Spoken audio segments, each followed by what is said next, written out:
FIFA ప్రపంచ cup 2026 knockout round of 32 మ్యాచ్లో ఈక్వెడార్పై 2-0 తేడాతో చారిత్రాత్మక విజయం సాధించి రౌండ్ ఆఫ్ 16కు అర్హత సాధించడంతో మెక్సికో దేశమంతటా పండగ వాతావరణం నెలకొంది. భారీ వర్షం, మెరుపుల కారణంగా గంట ఆలస్యంగా ప్రారంభమైన ఈ మ్యాచ్లో సహ ఆతిథ్య మెక్సికో జట్టు అటు దూకుడైన ఆట తీరుతో ఇటు పటిష్టమైన డిఫెన్స్తో అద్భుత విజయాన్ని అందుకుంది. ఫిఫా ప్రపంచ కప్ నాకౌట్ స్టేజ్లలో మెక్సికో జట్టుకున్న ఒక పెద్ద శాపం ఈ గెలుపుతో తొలగిపోయింది. సరిగ్గా 40 ఏళ్ల తర్వాత ప్రపంచ కప్ లో మెక్సికో సాధించిన మొట్టమొదటి నాకౌట్ విజయం ఇదే కావడం విశేషం. వరల్డ్ కప్ నాకౌట్ మ్యాచ్లలో వరుసగా 8 సార్లు ఎలిమినేట్ అయ్యి అత్యంత ఘోరమైన రికార్డును కలిగి ఉన్న మెక్సికో ఈ గెలుపుతో ఆ రికార్డును బ్రేక్ చేసింది. అలాగే ప్రపంచ కప్ చరిత్రలో ఆ జట్టుకు ఇది కేవలం 2వ నాకౌట్ విజయం మాత్రమే.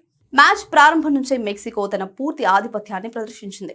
ఫస్ట్ హాఫ్ లోనే ఈక్వెడార్ చేసిన ఒక డిఫెన్స్ లోపాన్ని అనుకూలంగా మార్చుకున్న జూలియన్ క్వినోనెస్ మెక్సికోకు తొలి గోల్ అందించాడు.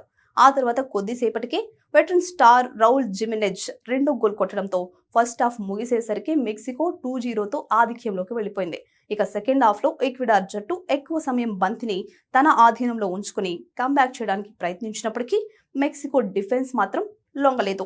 అయితే కోచ్ జేవియర్ అగుయిరే ఆధ్వర్యంలోని మెక్సికో జట్టు ఈ టోర్నీలో వరుసగా 4వ విజయాన్ని నమోదు చేయడమే కాకుండా వరుసగా 4 మ్యాచ్లను ప్రత్యర్థికి ఒక్క గోల్ కూడా ఇవ్వకుండా అడ్డుకుంది.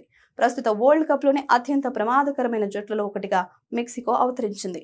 కాగా సొంత గడ్డపై తమ తదుపరి రౌండ్ ఆఫ్ 16 పోర్లో మెక్సికో జట్టు ఇంగ్లాండ్ లేదా డిఆర్ కాంగో మ్యాచ్ విజేతతో తలపడనుంది.